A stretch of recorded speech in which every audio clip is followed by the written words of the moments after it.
It's just after Thanksgiving weekend, 2025, and that means it's time to winterize the Alto. This is the end of season 2 camping in our Alto. It was a great summer season, got lots of camping in, but now time to winterize. So we did do a winterization video at the end of our first summer with the camper, and there are some things that we've learned.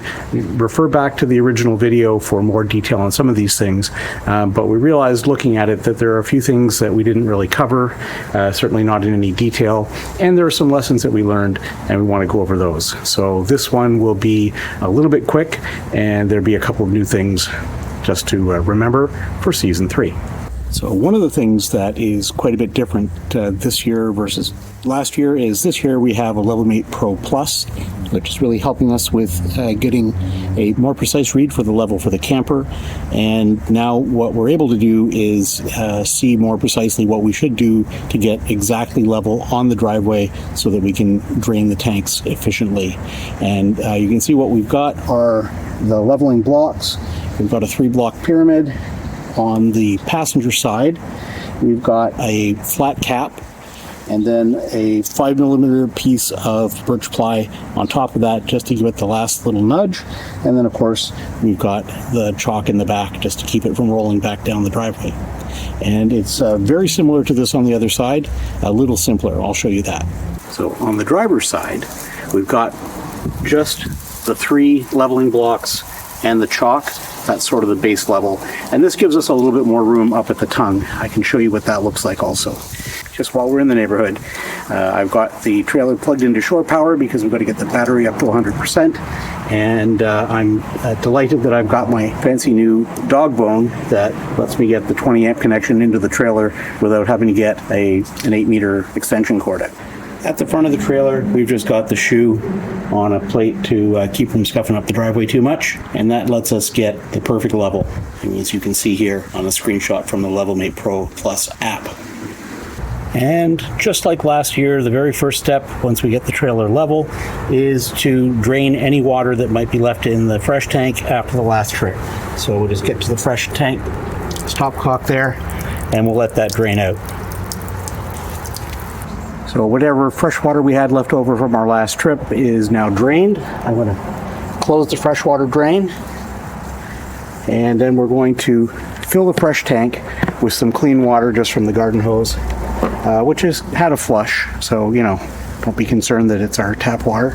We're going to fill this up and just flush it through to make sure that if there is anything that has been kind of lingering in the fresh tank, it gets washed out before we winterize.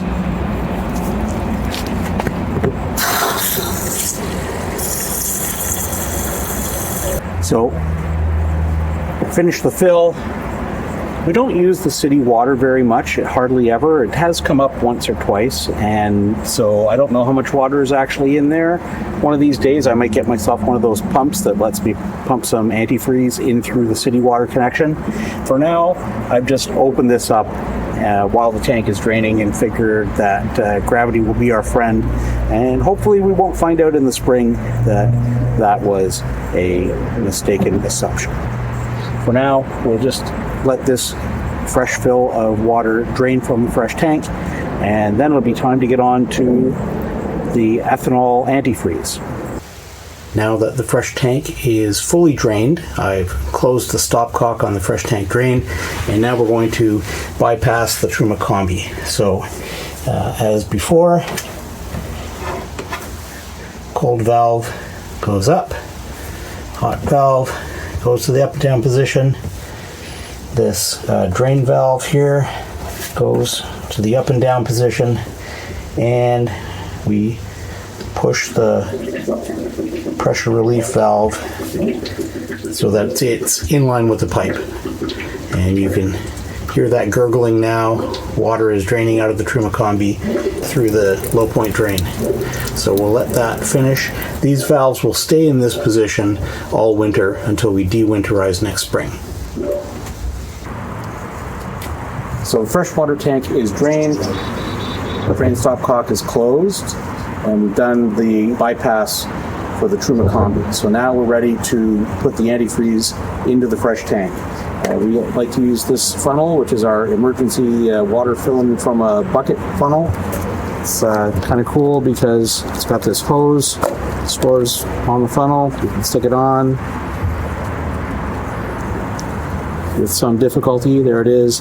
And also there's a shut-off valve, so if you turn the spout at the bottom, closed, open. Very handy. So, purchased at Canadian Tire. We are going to be using ethanol-based antifreeze. We like this better than the ethylene glycol because what we're trying to do is discourage the growth of any bacteria, and the ethylene glycol could actually be a food source for that. The downside of this is a little bit of taste to clear out in spring, but we do that. I think watch the de-winterizing video for how many times we had to flush the fresh tank to get it to where we like it. Going forward with this, and we need 2 of these jugs, about 8 liters.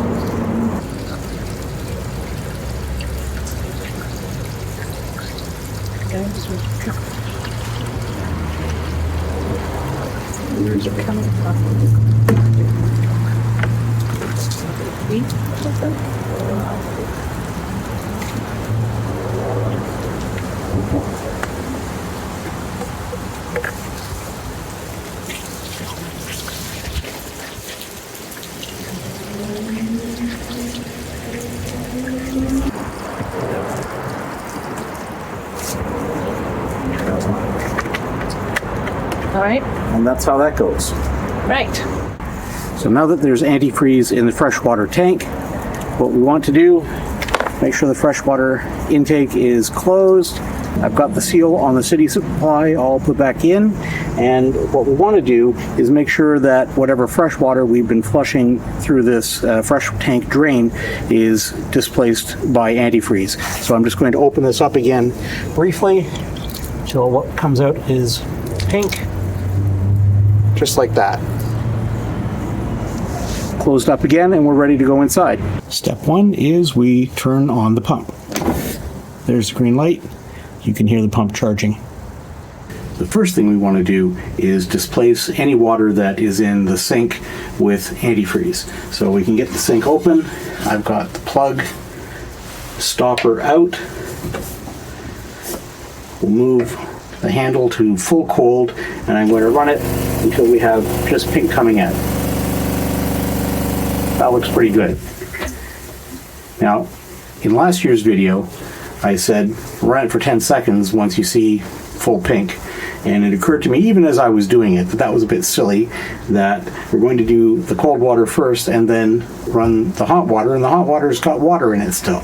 So don't worry about running it for 10 seconds for the first half.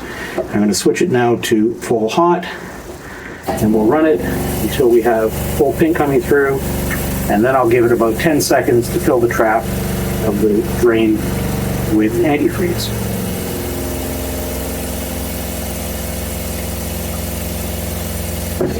That should do it.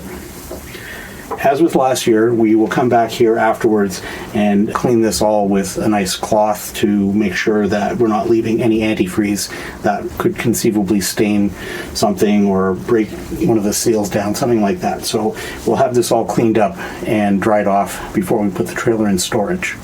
And now we're going to do similarly for the toilet. Last year we started with the bowl and then did the sprayer hose. And this time I think it makes a bit more sense to start with the sprayer hose, just because I think that's a little bit easier when it comes to running for 10 seconds.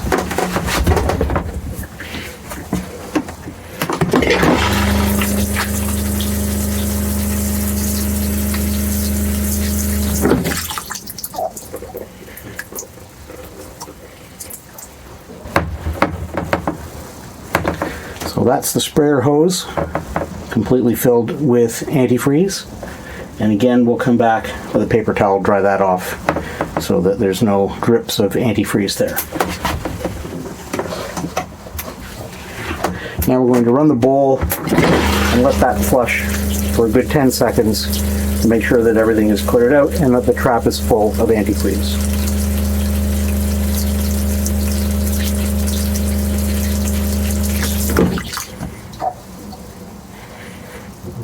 And once the pump is turned off, when we're done with winterizing the plumbing. We'll come back, step on the pedal again, and get that antifreeze that's in the bowl right now to drain out, and we'll dry that off and make sure the rubber seal doesn't have any antifreeze lingering on it. And the last part of the plumbing is the outdoor shower. So pull the hose out.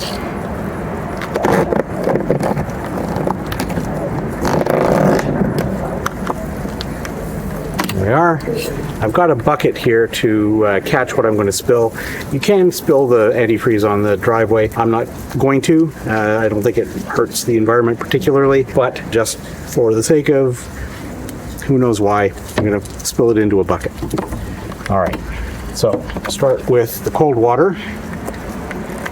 Once again, we're just going to run this until we see pink, and we'll switch over to the hot.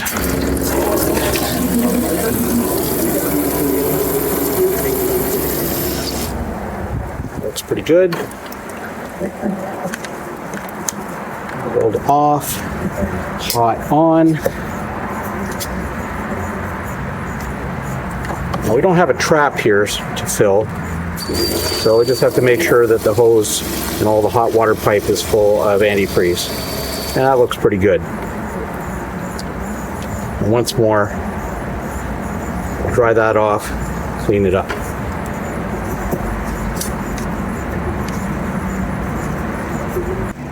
Now we just have to be sure that we turn our pump back off. Don't leave that on. No green light. Good to go. So something that we didn't really cover in the winterization video last year is giving the trailer a good scrub and waxing any of the flat surfaces, putting some UV protectant on any of the black trim parts just to help it make it through the winter and come out a little cleaner in the spring. So I'm going to do some of that now. One of the things that we like to do before we put the trailer away is to touch up any spots where there's metal trim that has had the paint worn off. One of the spots that we seem to get is the lip of the trailer step. And the way we do that, just use some rust paint. I like to spray it in a disposable container, and we just keep using this one. Make a little puddle of paint and then use a disposable brush to apply things surgically. That way we don't have to deal with masking and overspray. Once the outside of the trailer is all set and ready to go, we just have to take care of some things on the inside. One of the things that we do is we will pack up things that we don't want to leave in the trailer over the winter. And to help us with that, we have our trailer pack out list. It's got notations on it about which things are okay to overwinter and which things we want to keep inside for the winter. Obviously things that are liquids, anything that isn't going to stand up to the cold, anything with batteries, especially removable batteries, we'll take those out. And if the batteries are removable, we'll actually store them separately in a little plastic bag, just in case we get a leak. And it just bears mentioning that one of the things that we keep outside of the trailer for the winter is our little bag of documentation, just in case we need to refer to it during the winter for some reason. So if you watch our first winterizing video, you will have noticed that one of the things that gave us a bit of trouble was the cover for the AC to keep the snow and all the weather out over the winter. What we actually discovered, as much as we had to fiddle with it to get it to fit last year, what we discovered when we went to pick the trailer up in the spring is that the cover had blown away. So first of all, we need to make a new cover. I just got some blank sign material from Newfie Speed and Sport and cut it into the appropriate shape. And what I've done is I made a little pull handle by drilling some holes, wrapping a cable tie through there, and a pull ring because the fit is relatively snug. And the other thing I've done is I've made holes through which I am going to attach this to the grill using some more garden variety cable ties. In order to get this fished through, the first thing you want to do is just fit it loose, and then you can take a cable tie, put it through the hole there so you know where it's going. You don't want it to go all the way through because it'll fall in. Do the same on this side, and then you can pull this away gently, and you've got a location for the cable ties. I'm just going to be very careful with this because I don't want to lose the cable tie in the hole.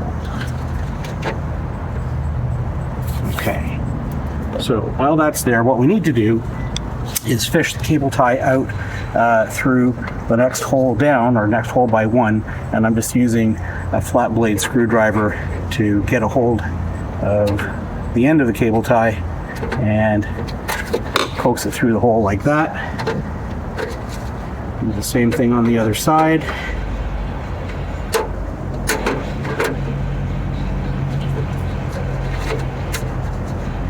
And now the cable ties are ready to go. We can then go back to fishing these through the holes that we've made.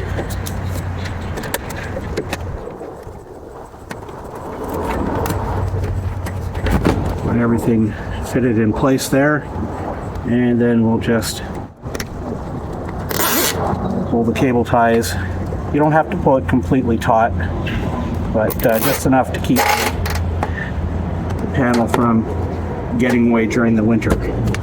Just like that. You can trim these off if you're fussy.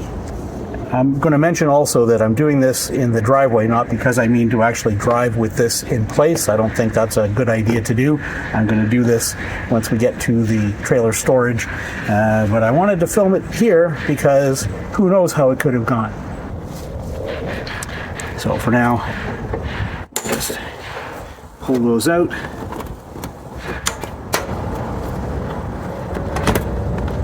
And we're ready to go to storage. Okay, so we are trying out something slightly different this year for filling the trailer full of things that smell unpleasant to mice. So last year we put cloves out just loose on plates and bowls. This year what I've done is, using knee-high pantyhose from the dollar store, just made little pouches of cloves. Just put together with twist ties. You can get 2 pouches out of 1 knee-high. And then that also leaves enough of the knee-high at the top to make a little knot. And that has been dabbed with peppermint essential oil, which apparently mice also hate the smell of. In addition, our dryer sheets to place various areas. An addition is I've labeled each little pouch and essential oil thing with a number. This one, for example, being 11 of 13. This way, hopefully, we will know when we actually have collected them all in the spring, so we don't get any surprises. At least this year, if we miss some, they won't be spilling all over the place as in the old system. We've also purchased some moisture grabbers. So desiccant, just 1 pouch we're going to try putting out just to keep the humidity down inside the trailer.